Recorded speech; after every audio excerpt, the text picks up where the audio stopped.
Et bonjour à tous, bienvenue sur cette nouvelle partie de Hero of the Storm, le MOBA de nos amis de chez Blizzard. On est donc reparti sur une game en non classé sur la map, la baie de Cœur Noir, map qu'on n'avait pas encore vue.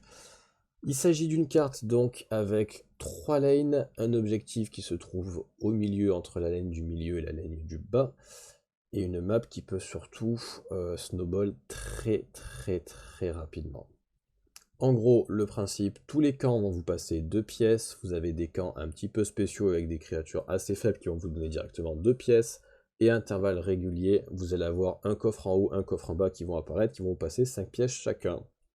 Une fois que vous avez suffisamment de pièces, vous pouvez aller payer donc à un pirate qui se trouve au milieu. La première fois vous payez donc c'est 10 pièces et il attaque directement les tours adverses, puis 12, 14, 16, etc. Là où cette carte est très compliquée à jouer, c'est que l'objectif fait ultra mal et l'objectif se trouve au milieu de la carte. Vous ne pouvez pas le défendre de chez vous, donc une fois qu'une équipe a pris l'avantage, c'est très compliqué de le récupérer. Sachant qu'en plus, les pièces que vous avez sur vous sont mises au sol quand vous mourrez. Donc en plus, c'est assez risqué de... Quand on est en train de perdre, c'est assez risqué d'aller jusqu'au milieu de la carte pour essayer de payer, de mourir sur le chemin, et du coup devoir passer les pièces à l'équipe adverse. On lance directement sur la draft, à savoir donc la carte permet une compo qui est un petit peu différente des autres. De toute façon, c'est un petit peu la méta à l'heure actuelle. Vous allez comprendre assez rapidement. Généralement, ce qu'on faisait avant, c'était 4 héros qui passaient de la lane top à la lane mid, et un héros seul qui restait à la lane bot. Sauf que, en gros, maintenant, la plupart des gens préfèrent faire le solo top mid, et 4 qui vont push en bas. Ça permet en fait déjà de récupérer le fort plus rapidement et du coup d'avoir un bonus de niveau, mais surtout de pouvoir contest le coffre du bas beaucoup plus facilement. Donc on est parti sur les bans, on commence sur un ban Oriel qui est tout à fait standard, qui n'a rien à voir avec la carte. Ban Aile de mort, toujours pour les mêmes raisons. On n'est pas en first pick, donc ça sert à rien de le laisser dispo. On est toujours donc avec les 4 mêmes collègues. Donc on a un platine, un diamant, un master. Ban de Johanna qui est assez surprenant pour le coup. Donc généralement ça veut dire un héros qui va probablement auto-attaque. Je ban Nazibo tout simplement dans l'idée. En gros on voulait Illidan qui solo top mid. Et donc on évite Nazibo pour les araignées. Le problème, voilà, c'est que le first pick, donc avec Xul, malheureusement nous empêche de pick Illidan. Xul qui peut très facilement solo le top et le mid, et qui conteste aussi Illidan assez facilement. À partir du moment où il le route, il peut esquiver les attaques de base. Ça complique clairement le pick d'Illidan. Donc on a compris que Xul et son équipe partent sur un système solo top mid.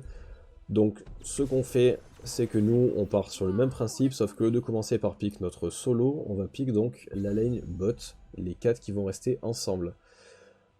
C'est à mon sens plus intéressant, étant donné que de toute manière vous pouvez solo avec pas mal de monde, Nazibo, Xul, même Bourbi peut se faire, là en l'occurrence je vais essayer de solo avec la probe. Le gros avantage de solo avec la probe avec Bourbi, c'est que vous n'avez pas de mana, du coup aucune raison de back. Le ban Garrosh qui est un petit peu embêtant, le pic Garrosh pardon qui est embêtant, le pic Tracer qui personnellement m'emmerde énormément avec la probe, puisque du coup ça devient ultra risqué. Voilà, là ils ont pick du coup leur solo, un DPS, un tank, on va donc ban un heal. Généralement on préfère prendre un heal de zone, étant donné que les 4 vont rester ensemble. Le collègue devrait partir sur Lucio. Donc aucune raison de le ban. On ban Stukov. Stukov peut être assez embêtant sur un silence bien placé, spécialement après un lancer de Garrosh. Et même sur du late game, un lancer de Garrosh, un route de Xul, un silence par-dessus, vous pouvez absolument rien faire. Il ban ETC qui est toujours bien à virer, surtout sur les maps comme ça qui sont un petit peu plus grandes. Le pogo qui peut être franchement embêtant, mais le slam qui peut faire énormément de dégâts. On pique Lucio, puisqu'encore une fois ils n'ont pas pris de heal, donc ça serait dommage de leur laisser l'ouverture dessus. On pique le tank. De toute manière, voilà, là actuellement il n'y a aucune raison qu'ils piquent la probe. Et je préfère justement cacher le pic pour éviter d'avoir un Zeratul, une Valira ou une Nova qui m'empêcherait tout simplement de le jouer. Même si là déjà, le combo Xul Tracer peut être vraiment ultra handicapant. Zul'jin qui est récupéré pour stacker probablement en 4 en bas. Descard qui est fait. Descard donc Garrosh, on a déjà vu ça sur une ancienne vidéo qui fait ultra mal. La probe qui est donc prise.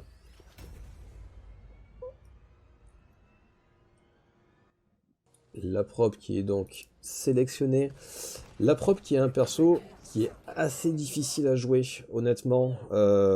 Vous allez voir, enfin, c'est à la fois très compliqué à jouer et puis honnêtement assez galère pour pas forcément énormément de résultats.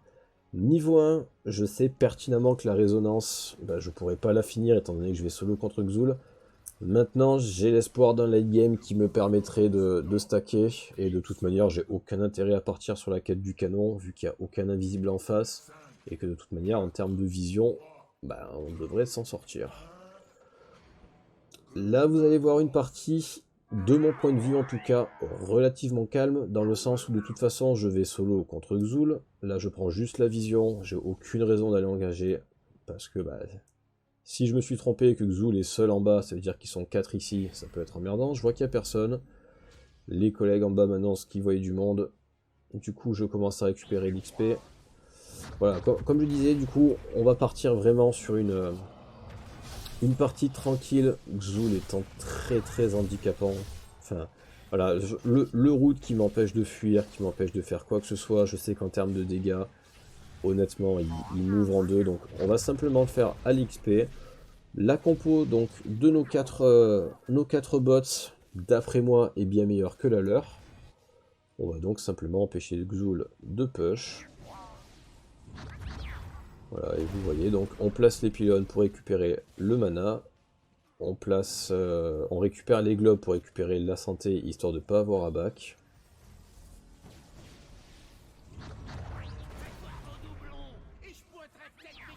Xul qui récupère la vision, donc là voilà, vous le voyez pas parce qu'encore une fois on est en vocal en groupe. Mais voilà, je demande en permanence s'ils ont la vision sur Tracer. Je sais que Xul pourrait quasiment quasiment suffire à me burst. Xul qui se plante un petit peu sur la rota. Étant donné qu'à 1:30, on sait que le coffre apparaît. Il est top à ce moment-là. Du coup, moi qui pensais pas récupérer le coffre au top, j'en profite. Le coffre qui a la particularité donc de prendre que 1 point de dégâts, donc peu importe la puissance à laquelle vous tapez, c'est le nombre de coups qui va le faire casser. Voilà, je le revois bot, donc je redéfends le top pour pas que les tours prennent des dégâts. Alors, ce que j'appelle pour le coup bot, à ce moment-là, quand je solo, c'est bien sûr le mid. Hein. Mais voilà, étant donné que j'ai aucune raison d'aller bot, je simplifie en faisant top bot, mais c'est bien sûr top et mid. Du coup, comme prévu, la quête niveau 1 qui avance absolument pas, mais elle est prévue pour le late game.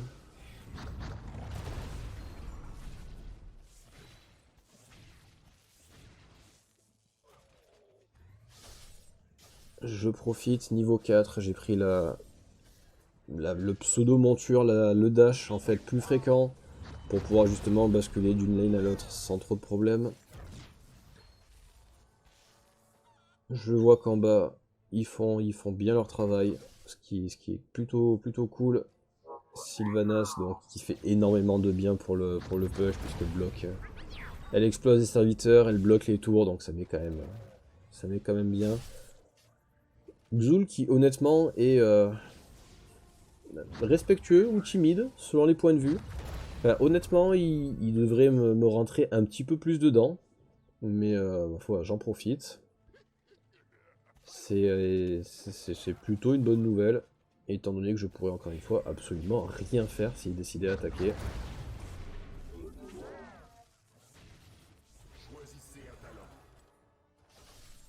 On continue de toute manière sur le principe du late game. Donc on continue sur le deuxième sort pour le burst. Je me dis qu'en teamfight on a peut-être un petit peu moins de burst qu'eux. Donc là j'ai aucune raison de prendre quoi que ce soit de supplémentaire pour push. Je m'en sors très bien donc j'en profite pour essayer de prendre ça pour plus tard. Là j'essaye de choper la vague et Xul qui me tape un petit peu, ce qui mine de rien me fait dire une fois encore que je suis très content qu'il n'engage pas plus. Puisque encore une fois d'après moi il m'ouvre en deux. Encore une fois voilà, on est sur une partie, de mon point de vue c'est pas forcément palpitant, mais bah, c'est la map qui veut ça. Honnêtement c'est la map qui est comme ça. À part prendre un top mid qui pourrait stacker à la manière d'un Illidan, il n'y a rien de plus à faire sur cette map. Hein. C'est les pièces qui sont récupérées petit à petit. Là je suis un peu loin donc je profite le temps de cast du stun, enfin du route pour essayer de me casser le plus loin possible. Je défends un petit peu tard au mid, ce qui fait qu'on perd le portail. Et encore une fois, Xul qui est en retard pour la rota sur le coffre. Même si là j'ai pas la vision, donc je suis un petit peu inquiet. J'essaye de reculer et j'essaie de placer sur tous les sorts pour éviter qu'il puisse prendre des pièces.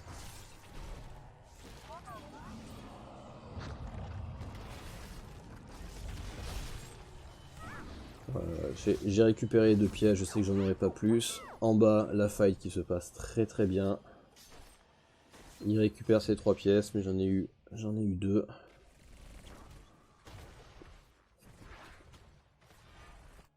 On voit du coup en bas à droite, on est à 12 pièces sur 10, donc on pourrait déjà aller payer. J'essaye de gratter le 10 avant de payer. Il y a un risque, mine de rien, qui conteste pour payer. Ils ont Tracer qui a déjà une ulti depuis le début. Il y a Garrosh qui peut être ultra punitif. Donc voilà, je préfère avoir le 10 avant, pour être tranquille. Je vois que les collègues ont payé. En termes d'ulti, pour moi, il n'y a pas photo, c'est les pylônes. L'autre est très sympa pour ralentir, mais Garrosh a un insensible, Tracer a un dash. Enfin, honnêtement, je vois pas l'intérêt de partir dessus. On profite toujours, on s'enfuit quand on se prend le route. Ils ont récupéré le 10 également.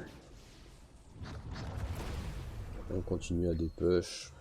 Voilà, là le problème c'est que j'attends en fait qu'il décale pour choper Xul afin de pouvoir payer. Parce que là si je le laisse, Xul honnêtement il fait un trou que ça soit en bas,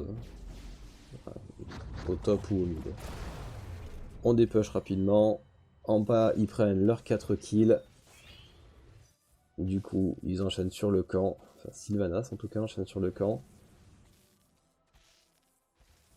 Alarak qui monte. Voilà, dans l'idée c'est vraiment tout ce que j'attendais. C'était qu'il monte pour réussir à choper Xul. Et me laisser en fait un petit répit pour pouvoir aller payer. Là on voit que on s'est pas tout à fait compris. Du coup je vais payer. Xul va push en haut et malheureusement il n'y aura personne dessus. Descartes qui conteste. Après il conteste à son niveau. Je paye, je remonte immédiatement pour éviter que Xul fasse trop de dégâts.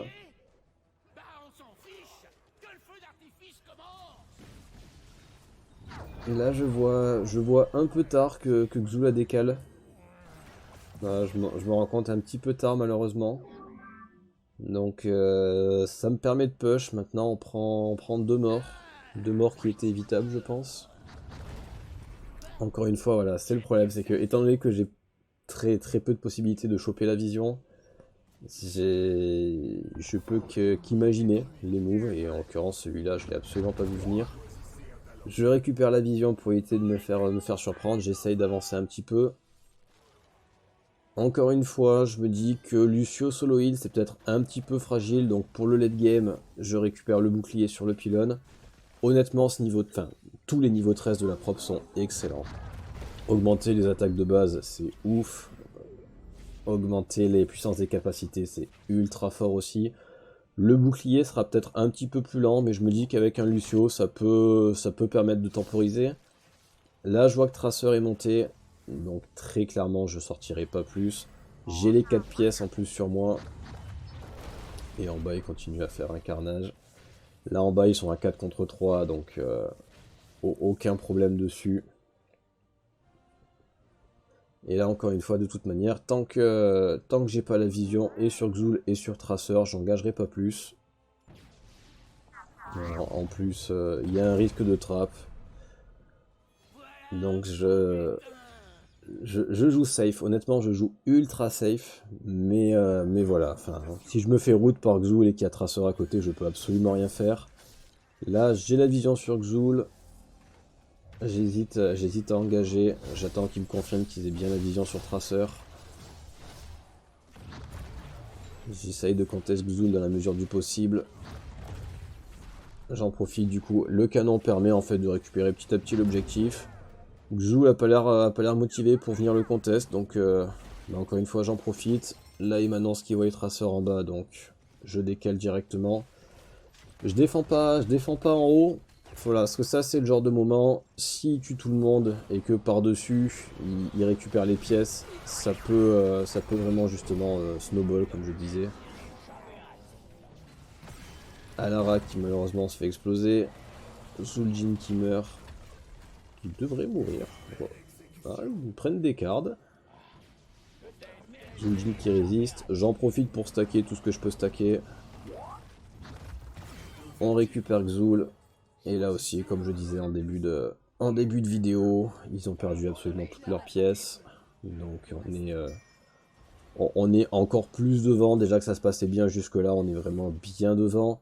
On a payé une fois, on a encore assez pour payer une seconde fois. Et il nous manque très peu de pièces pour en payer encore une troisième.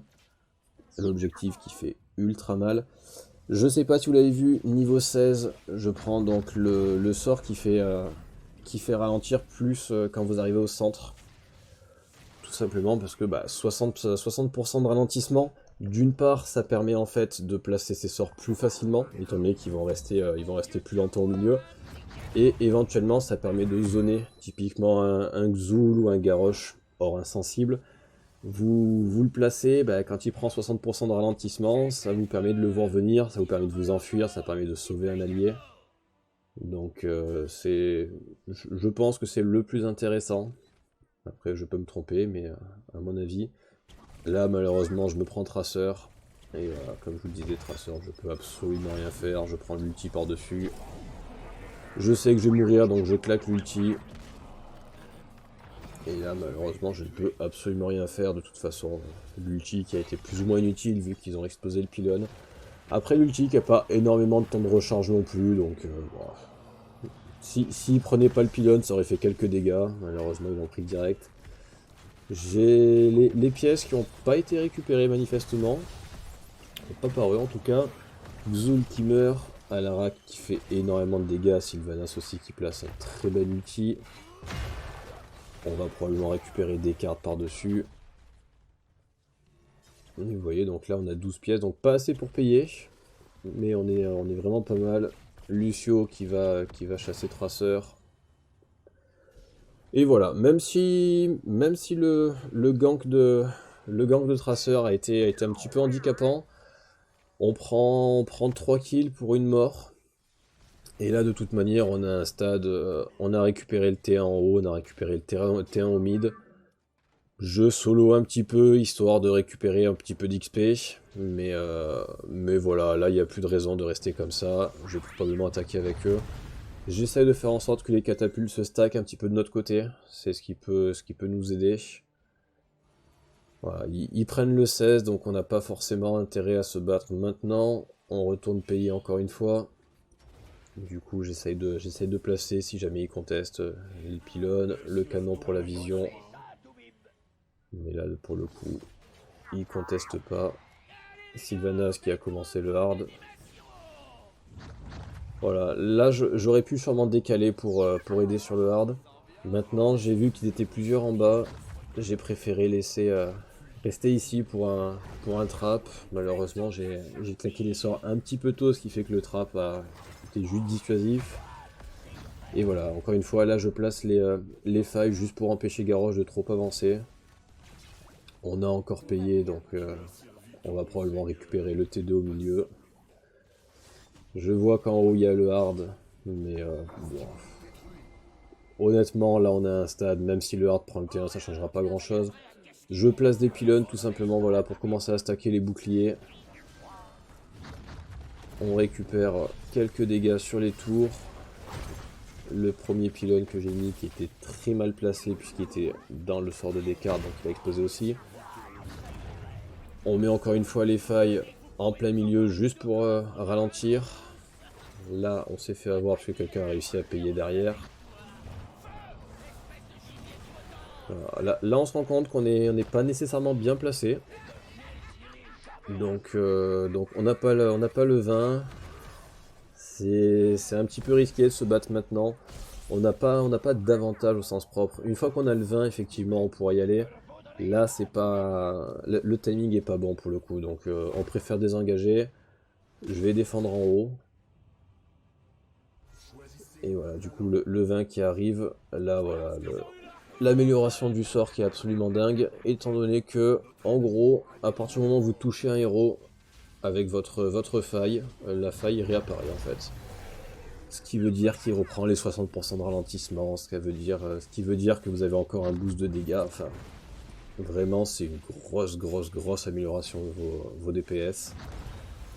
Voilà, je défends vite fait le hard. Là, on se rend compte ils ont assez pour payer, donc j'essaie de vite revenir pour défendre avec eux. Ils commencent à engager un 4v5, ce qui est risqué, mais voilà. Même si Descartes place quelques potions, on a le 20, ce qui n'est pas leur cas. On paye vite fait, histoire de ne pas mourir avec les pièces. On les voit décaler top. Donc on suppose qu'ils partent sur le boss. Voilà. Maintenant, on sait qu'ils ont quand même beaucoup de chance de nous avoir vus. Donc on s'attend plus à un trap. Il y a peu de raisons qu'ils se fassent le boss maintenant. On voit que Xul a 4 pièces, donc on essaye de garder en fait la vision sur Xul pour pas qu'il aille payer. On veut pas se faire bait par les 4 alliés et que Xul aille payer derrière. C'est pour ça que Nordin décale. On voit que Xul est en bas. Donc on suppose qu'il va essayer de se décaler justement pour aller payer. On sait pas trop ce qu'ils font là honnêtement, mais à mon avis ils temporisent tout simplement. Donc on va voir s'ils font le camp. C'est pas le cas, ils recommencent à partir en haut. Donc on suppose qu'ils nous amènent en haut pour que Xul aille en bas. On voit que Xul est avec eux, donc là on comprend plus trop. On imagine encore une fois un trap sur le boss. On voit Tracer en haut, Garrosh en haut. On s'attend à un trap sur le boss. Donc on y va, mais on y va tranquille. C'est-à-dire pas Sylvanas la probe devant. On essaye de récupérer la vision. On se fait voir. On profite justement pour tous se voir dans Xel'Naga pour montrer justement s'ils font le boss qu'il vaut mieux désengager. Alara qui prend la vision et on voit qu'ils sont tous au milieu. Alors là... on ne sait pas, pourquoi est-ce qu'ils n'ont pas voulu trap. Du coup, Alara qui part plutôt pour se faire le boss. Sylvanas qui arrive avec Muradin. Là, honnêtement, on sait qu'ils arrivent. Là, pour le coup, il n'y a pas de souci. Le pylône qui est placé pour récupérer du bouclier. On claque l'ulti. Là, l'ulti, honnêtement, il a juste pour but de les faire back. Voilà, on sait très bien que l'ulti fera pas assez de dégâts pour faire quoi que ce soit. On veut simplement leur faire passer le message que oui, on les a vus, et oui, ça serait une connerie d'attaquer maintenant. Ils ont récupéré le 20, donc on se dit qu'ils vont probablement défendre le boss, donc on va récupérer les coffres, repayer. Encore une fois, la carte est assez lente, puisque la façon d'être placé, les lanes est assez particulière. Vous avez le bot qui est vraiment trop éloigné pour moi des autres lanes. Vous avez un objectif qui fait ultra mal. Donc au final, vous avez peu de raisons d'aller prendre des risques à attaquer. Il vaut mieux payer tranquille, puisque bah voilà, là niveau 21, quasiment 22. Si vous mourrez, c'est plus d'une minute avant un respawn, donc c'est très risqué. L'objectif est quasiment de tomber un T2 à chaque fois. Mais voilà, là encore une fois, on voit qu'ils ont pris le hard. On voit Tracer au mid, donc on va essayer avec Sylvanas de récupérer le fort. Il suffit juste que Sylvanas voilà, neutralise le fort. On essaie de récupérer aussi le puits de lune à la fontaine. On voit que malheureusement toutes les failles que je place sont esquivées. Alors elles sont pas forcément très bien placées. Et vous voyez donc là une petite tape qui réapparaît directement. On prend le T2 encore une fois. Ouah, des cartes là qui prend énormément de dégâts. C'est l'avantage de la prop, c'est qu'elle est pas facile à mettre en place. Les sorts sont très difficiles à toucher, mais si vous en mettez 2 ou 3, c'est quasiment du one-shot. Garrosh qui tombe, les failles qui n'ont pas bougé. Xul qui prend énormément de dégâts. Xul qui tombe aussi. Lucio qui a essayé de chase Tracer, mais c'est pas passé. Sylvanas qui prend Zul'jin. On voit qu'on a perdu 2 pour prendre finalement 4 kills. Tracer qui essaye de revenir, qui se fait contest par Muradin sur un très joli stun. Et là du coup il n'y a plus personne, donc il reste qu'à finir. On met le canon, puisque le canon va prendre l'aggro en priorité, donc j'essaie de le mettre un petit peu en décalé pour pas que les serviteurs prennent des dégâts. On prend les serviteurs, et du coup, voilà comment se termine ça par cette partie. On voit que Xul est devant moi en dégâts de siège, en XP. Mais voilà, je pense que c'était l'un des meilleurs persos pour pouvoir le contrer. Voilà, je sais que cette partie a été peut-être un petit peu plus lente que les autres. Mais voilà, c'est la carte qui veut ça. Les prochaines fois, on prendra sûrement quelque chose de plus agressif.